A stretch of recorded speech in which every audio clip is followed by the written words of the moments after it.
So I have a gas furnace. So this is the switch for the gas.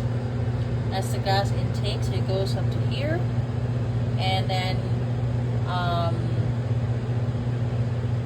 so depending on what you switch on and off in here, so the gas goes into this chamber here and it ignites, and then it becomes a bigger flame.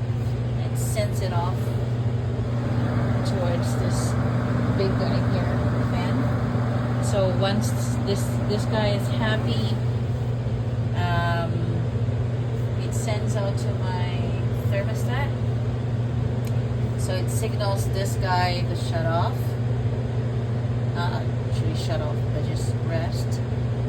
And then it also signals this chamber to rest. And then once it senses again that it's getting cold, so it fires up again.